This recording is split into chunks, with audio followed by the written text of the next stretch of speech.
हमारी किस्मत अच्छी है कि हम आपके जमाने में नहीं, वरना आपके ऊपर तलवार हम सौंत लेते मौला अली के हक में। और आपकी किस्मत अच्छी है कि आप हमसे बच गए, लेकिन अब हम अपनी जुबान तो कम से कम खोलेंगे। उस जमाने में तो हमने तलवार भी उठा लेनी थी। तो अब a person who says this is an imbecile, that if I was at that time I would take up the sword against Muawiyah. Why is such a person a fool? He is a fool because if Abu Dha al-Ghifari radiallahu anhu, his son, the son of Abu Dha al-Ghifari radiallahu anhu, Sayyidina Ali radiallahu anhu went to him and said, join me. And the son of Sayyidina Abu Dha al-Ghifari radiallahu anhu said, I will join you, but I will join you with this sword. He pulled out a wooden sword. What did he mean by pulling out a wooden sword? That I will not kill another Muslim. So Sayyidina Ali radiallahu anhu left him and left the house. The son of Sayyidina Abu Dha al-Ghifari radiallahu anhu. So the person who says such kind of statements, inciting the crowd, inciting their emotions, should point out that it was such a time of confusion, that in those times you did not have Al Jazeera network, you did not have BBC News, that someone would relay the news within a few minutes, or the smartphone. News would reach after days and weeks where people would receive false information. And to ascertain the truth, it would confuse even the greatest of minds. If such were not the case, then why did Aqil bin Abi Talib radiallahu anhu, Sayyiduna Aqil, the brother of Sayyiduna Ali radiallahu anhu, was on the side of Muawiyah radiallahu anhu? So someone should ask this man, do you know better than the brother of Sayyidina Ali radiallahu anhu? Did not Sayyidina Aqil know his own brother, Sayyidina Ali? Or was it what we refer to as a fitna, tribulation that occurred? The answer is that it was a fitna, tribulation, to the point that when Sayyidina Zubayr radiallahu anhu, he met Sayyidina Ali radiallahu anhu in the battle of Al-Jamal. He's coming from the other side. He meets Sayyidina Ali radiallahu anhu. Sayyidina Ali, karramallahu wajhahu al-kareem, says, O Zubayr, do you not remember when Rasulullah sallallahu alayhi wa sallam informed you that you will fight me and you will be in the wrong, meaning you made a mistake? And Sayyidina Zubayr remembered and he said yes. And he turned his ride around to leave the battlefield. He went to leave the battlefield. If such a Sahabi like Sayyidina Zubayr radiallahu anhu had forgotten that hadith because it occurred while events were happening, then what makes this fool say that if he was in that time he would take his sword out and fight the companions Ali ibn Ridwan? Wal-iyadu billah. Additionally, when Sayyidina Zubayr radiallahu anhu, he leaves, he is martyred. He is martyred. And the person who kills Sayyidina Zubayr radiallahu anhu, he goes back to Sayyidina Ali radiallahu anhu informing him that he killed him, thinking that Sayyidina Ali radiallahu anhu would approve of this. Sayyidina Ali radiallahu anhu gives him the tidings of hellfire, telling him that Rasulullah sallallahu alayhi wa sallam had informed him that the one who kills Zubayr radiallahu anhu would be a person of the hellfire. Now the person who had killed Sayyidina Zubayr radiallahu anhu was in the army of whom?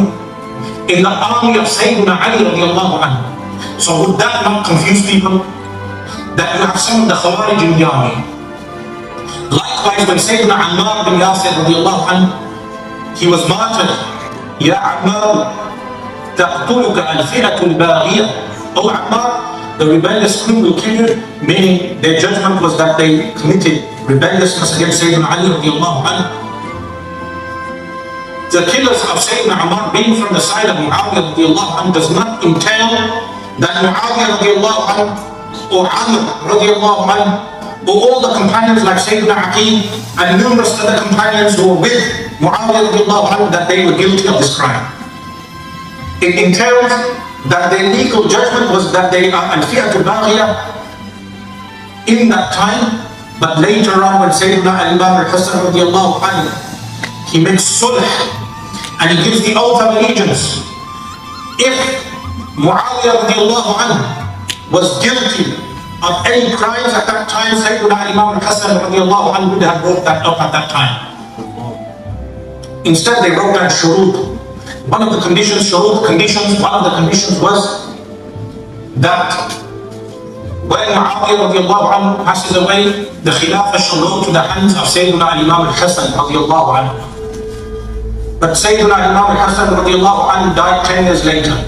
when he passed away, and the historians mention he was poisoned. Some of them say he was poisoned by one of his wives who was tempted to do so by Yazid. But others deny this. They say the one who carried out the act of poison was never found. Why? Because when Sayyidina Imam Hassan radiallahu anhu was passing away, Sayyidina Imam Hussain radiallahu anhu demanded that the name of the poisoner be given. Sayyidina Imam Hassan radiallahu anhu refused to give the name. He refused to give the name. So they say he passed away without giving the name of the one who poisoned him. Later on, Muawiyah radiallahu anhu, he attempted to secure the oath of allegiance for his son, Yazid. And Al-Imam Ibn Hajar al-Haythami says, you can count this as a mistake in his ijtihad, his personal reasoning. This is a mistake in his ijtihad, to secure the oath of allegiance for his son. But the oath of allegiance was never secured. He attempted, but it was never secured. How do we know it was never secured? Because the group known as Ahlul Halli wal Aqd, by whom the oath of allegiance is bad, they never gave the oath of allegiance. Sayyidina Imam Hussain, Sayyidina Abdullah bin Umar, Sayyidina Abdullah bin Zubayr, radiallahu anhum ajma'in, they never gave the oath of allegiance to Yazid. But during that time, in the 20-year rule of Muawiyah radiallahu anhu, we look at the Ahlul Bayt, alayhi salam, how, and remember, alayhi salam is permitted.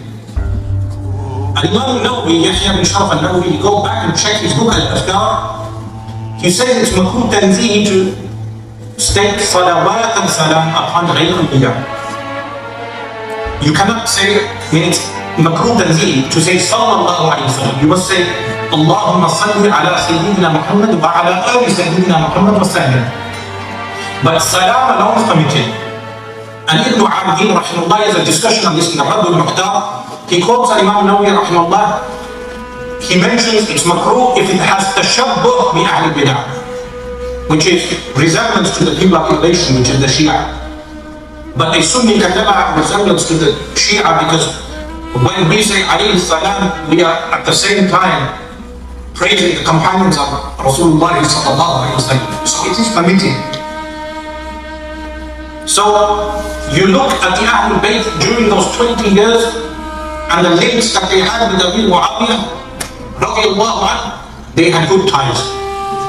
And Amir Muawiyah radiallahu anhu, the fact that he's a companion of Rasulullah sallallahu alayhi wa sallam is a sufficient fadila, sufficient virtue. Therefore, any Muslim should never soil his tongue regarding any companion of Rasulullah sallallahu alayhi wa sallam. That some of the Salaf Salihun, they said, those swords, Allah subhanahu wa ta'ala protected us, our swords, from their blood. Allah protected our swords from their blood, from the blood of people. We will not soil our tongues with their flesh. So today, we have one of the Asrar al-Sa'ah, the signs of the end of times, which is one of al-fitan tribulations. That when the tribulations start, subba ashab. Rasulullah sallallahu alayhi wa sallam said, my companions will be insulted in that time. And whoever has knowledge, فَلْيُظْهِرْ عِلْمَهُ, let him bring out his knowledge. Let him convey the truth with regard to disparaging the companions alayhim ridwan.